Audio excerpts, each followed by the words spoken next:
really enjoyed the last 2 days because I was preparing the outline for this retreat. And the topic is humility and gratitude. So I've had a wonderful few days, as you might well imagine. Why humility and gratitude? Humility opens the door to gratitude, and now gratitude opens the door to peace and joy. And since the purpose of life is joy, the purpose of life is joy, then this is a good place to start. Let's join together for an opening process. Notice your physical body. Notice your breathing.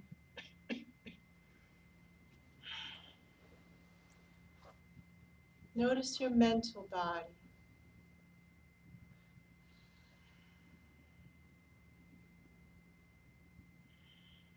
Notice your emotional body.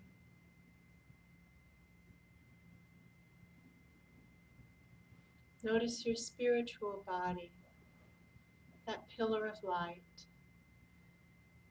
that energy form, that energy essence, which is the true nature of your being, and draw the focus into the heart chakra, the fullness of the chakra, the huge chakra, as big as the planet or larger, having the intention to open it now to universal presence, drawing light and love from source, straight into the front of the heart, peace and joy from source, straight into the front of the heart, humility and gratitude from source, straight into the front of the heart, feeling the fullness of the heart chakra. Many people here holding their chakras too small, wider, wider, wider, wider, wider, especially at the base, drawing in universal presence into the bottom of the heart chakra. There you go. Very good. Better, better. Letting that river flow front to back, through us, around us, through us, and through our lives. Very good. Now reaching out the back of the heart chakra, the fullness of the heart chakra. Big as the earth or larger, friends. Big as the earth or larger. In this group, in this room, there's no one smaller than that. And if you're thinking of yourself as smaller than that, you're probably creating challenges in your life. So let that go. Drawing in that element of divine presence we're most personally comfortable with, be it Christ, consciousness, or Buddha nature, or something else entirely. Finding it by feel, by vibration, drawing it into the back until once again the chakra bulges and expands and then exhales out the front. And now the river of love is flowing in the back and out the front, through us, around us, through us and through our lives. Swishing that river of source love back to front and front to back through the heart. Creating turbulence, clearing, cleansing. Beautiful, beautiful. Now drawing the focus down through the energy body, down to the feet, through the feet, to the center of the planet, through the center of the planet, to the center of the Milky Way, perhaps through the center of the Milky Way, perhaps into the center of the universe, perhaps beyond. Drawing it through us now, upward rising, divine, planetary energy, Father Earth and Mother Earth, even if it's from the center of the universe. It all came from the Big Bang. It all feels the same. Drawing up Father Earth and Mother Earth through us and around us in an upward rising river of love. Letting that river flow all the way from source below, through us and around us to source above in a straight line. Now let's engage in the eternal process of straightening the energy body. Always more we can do, as if we're being combed by angel fingers, as if our energy bodies are combed by angel fingers. Movement really helps, thought, word, and deed, acting on as many levels as possible to draw the energy up, to comb the energy body into that configuration which is desired. There you go. There you go. Better, better, better. Now letting the focus rise to the crown and through the crown, connecting into source above, the rainbow of healing frequencies, drawing in all the healing frequencies we currently have access to, have ever had access to and will ever have access to, drawing these through us and around us now in a downward flowing river of love, letting those frequencies now flow sky to earth, from source above to source below, wherever your source below is. You see, I say earth just for convenience sake and to give the vibrational feel. Does that make sense? Now swishing the rivers of love top to bottom and bottom to top, creating that turbulence, cleansing, clearing, even spinning spinning the energy body on the vertical axis. Now inviting both rivers of love to flow full force, whew, sky to earth and earth to sky, top to bottom and bottom to top, source above and source below. Thank you, thank you, thank you. Drawing the focus to the intersection of heart chakra, and vertical channels, letting it build a critical mass of love, and instantly it expands into a huge bubble of light and love, creating safe, sacred, private, healing, growing, learning space for us to do our work in today. Noticing the outside of the bubble, strong, light, bright, resilient, crackling with love, with light, with electricity. It's clear that only beings that we invite in can join us. This is private, sacred, healing, growing, learning space. We're asking for our guides, and the angels, wow, and the healing light beings to join us, asking for permission to do this work today. Thank you. Guidance, support, protection in the process. Now, friends, let's notice that vortex, that divine tornado of light spinning around the edges of this bubble, taking away everything that's being released. The moment it's being released, leaving us continually in sacred space, clear space. And right down the center of the vortex flows a waterfall of love, living waters, divine essence of love, pooling around us on the floor, sinking down into the earth, into the solar system, into the galaxy, and into the universe. So be it, so be it, so be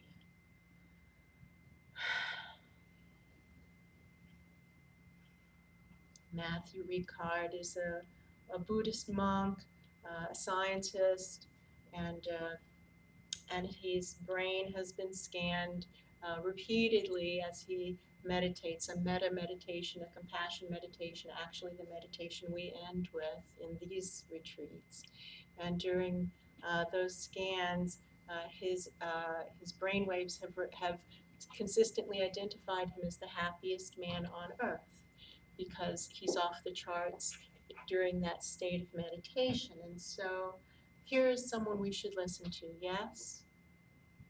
If the purpose of life is joy, this is someone we should listen to, yes? So you have to take this with a grain of salt because he's Buddhist, and I love Buddhism, trust me. So here's what he says. The crucial point, he's very Buddhist, the crucial point is to maintain constant vigilance, very Buddhist. The crucial point is to maintain constant vigilance over and awareness of our mental state, so that the moment that afflictive emotions rise up, I'll talk about this, they will not trigger a chain of deluded thoughts. Thus, we neither let desire nor aversion overwhelm our mind, nor do we repress it while leaving it intact in a hidden corner of the mind. We simply become free from its alienating power. So here's what he's saying. When you feel bad, stop. Pay attention to what you're thinking right then, because something's wrong with your thinking. Figure it out, you see? Figure it out. The second you notice you're feeling bad, afflictive emotions rising up. What are you thinking? Right then. There's something twisted about the thinking because, friends, our guides love us.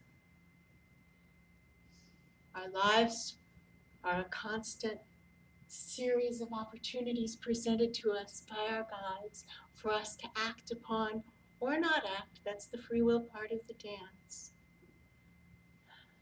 But the plan is always for good and to lead us to joy. We're never being tricked. No one's ever being sacrificed. The plan is the plan because it's the best plan for all concerned. If there were a better plan, that would be the divine plan. It would. It would. So when we're feeling bad, to just stop right then and realize first, I'm feeling badly. what is it I'm thinking that's creating this situation? Does that make sense? Now this is coming from the Buddhist perspective and not necessarily from my perspective, but this is an important part of it. So we're talking about the Buddhist perspective today because while this is not a Buddhist meditation retreat, it is a retreat. It's a meditation retreat. And Buddhism is a very effective system of meditation. So our format for the day is as it has been in previous retreats. We have 6 hours, so we have 6 cycles. And in every cycle there's a little bit of discussion and then the meditation time to work with what was presented in the discussion. And then we have a bio break, 15-minute bio break. And then we begin again. The first 2 cycles are pretty standard because these are helpful cycles for beginning a meditation and beginning a retreat. The last cycle is also pretty standard because it's a helpful cycle for ending a meditation and also ending a retreat.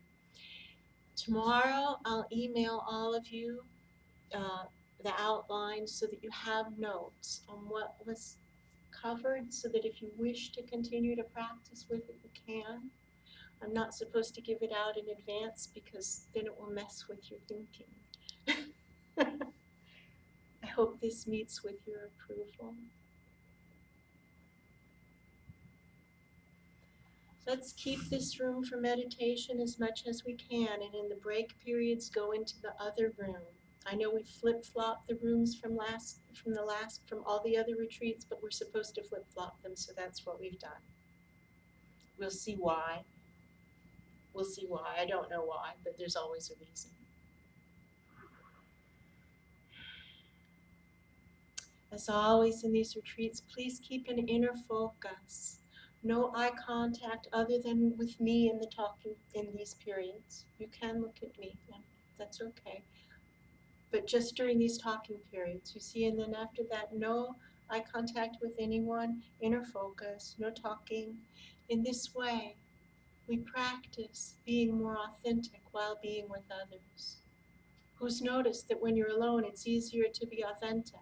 When you're just by yourself, nobody else around. And so this is how we can train ourselves to be authentic while being with others. One way we can train ourselves or support ourselves in that endeavor.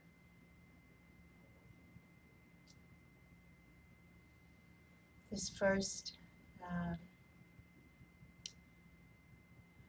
segment is structural energy clearing, to clear our structural energy bodies. Thank you. It's okay. That usually means pay attention to what was just said. Those sudden interruptions usually mean pay attention right then. So friends, we begin with the end in mind. What is it we want our energy body to look like? Think Lighthouse or Eiffel Tower, really strong, big base, deeply grounded in the base of the universe, or the hand of source under the base of the universe, or at least at the, really everybody, at least the base of the universe, yes? The pleroma, the pool of source at the base of the universe. That is our grounding source, and we draw this through us in a lighthouse look. Solid, strong margins, clear interior, connected right to source above, open at the top. That's the only place the lighthouse metaphor breaks down. Should be a funnel at the top. Yes? Clear inside, solid outside. Solid outside. Solid outhouse. There you go.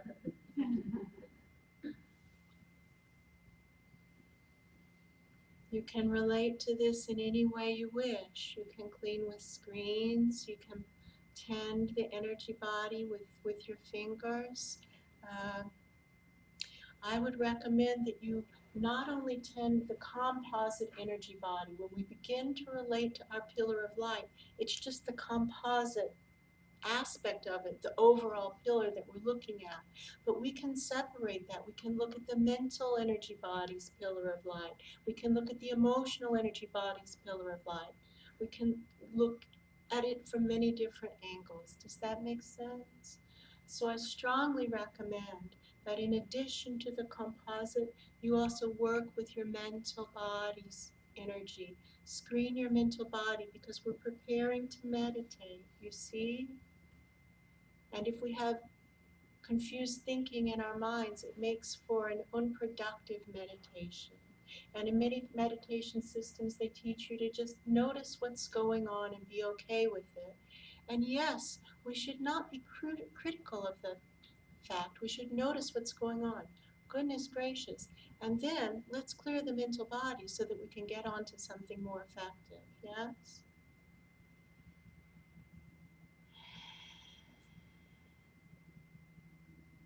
You can call on the light beings, you can use screens, you can use vortices, you can use the living waters, balancing your flow, many tools. Does this make sense? Does anyone have questions on what we're going to do for the next half hour? Is it okay if I lie down when I do the meditation? I never fall asleep. It's particularly useful for me, but if not, that's okay too. I would say, why don't you put your channels up and ask your guides what would be best for you? Anyone else? Pardon me? Anyone else? Questions, friends? Then we begin. I will ring the bell at 12:45, which is 29 minutes from now, and then we'll have a 15-minute break. Lynn, Yeah. during the break, do you want us to stay silent as well, or is that what you were saying? In the break, silent as well. No eye contact, no talking from now until 6 o'clock, other than in these periods. Yes. And during the meditation times, no moving around. Make a commitment to yourself to be as still as possible. There's a tendency to wish to remove discomfort right away, rather than noticing it and discovering what's giving rise to it. So my primary meditation teacher was a real tough guy, and he would say, "Don't move." And I don't say that. So, but I do say, move as little as possible. It's a gift to sit quietly.